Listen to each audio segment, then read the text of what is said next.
Saudara, permintaan ruang ICU khusus bagi anggota DPR menuai polemik. Memang sudah menjadi tugas pemerintah menyediakan ruang perawatan bagi pasien di rumah sakit, namun bukan berarti ada pejabat yang harus mendapat keistimewaan.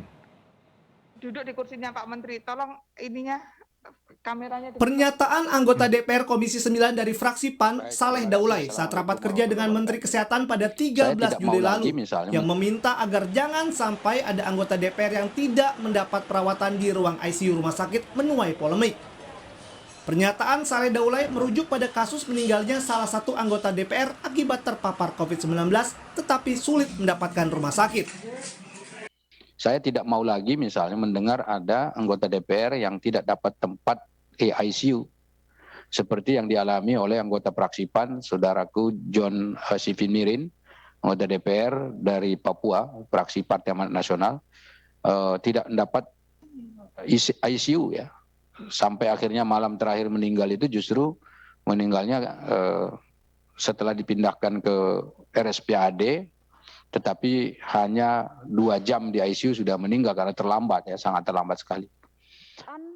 Terkait polemik atas pernyataannya, Saleh Daulay menjelaskan bahwa dirinya ingin seluruh masyarakat Indonesia bisa mendapatkan ruang perawatan yang diperlukan. Saya menyampaikan hal ini karena saya memiliki pengalaman mendampingi keluarga yang terpapar COVID-19. Ada 2 orang sepupu saya yang kebetulan terpapar COVID. Dan ketika mereka membutuhkan perawatan di rumah sakit dan membutuhkan ruang ICU, ternyata rumah sakitnya dan ICU-nya penuh, sehingga mereka tidak bisa dirawat dan pada akhirnya juga meninggal dunia.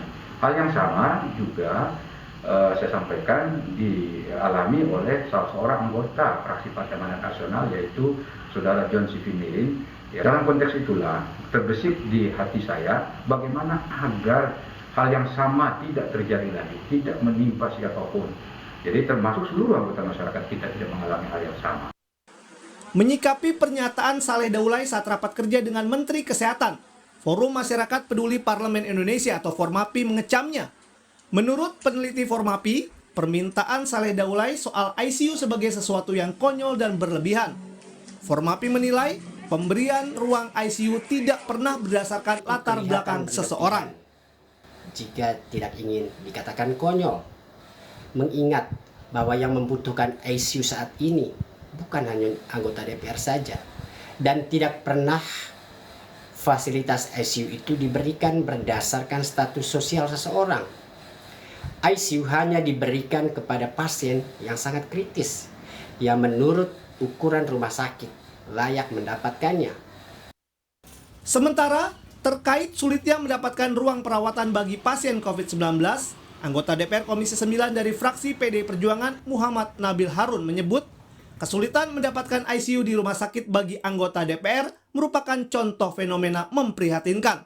Pemerintah diharapkan bisa menambah jumlah tempat tidur untuk merawat pasien COVID-19. Tentu dia sudah lebih terkenal, lebih mudah dikenal, famous, dan memiliki jaringan yang lebih kuat ya, dibandingkan masyarakat biasa. Tentu ketika sekelas anggota DPR saja, kemudian sulit mencari rumah sakit, bagaimana masyarakat, bagaimana dengan rakyat. Oleh karenanya menurut saya, sebaiknya bagaimana pemerintah menambah jumlah ketersediaan tempat tidur yang ada, baik itu untuk ICU maupun yang non-ICU.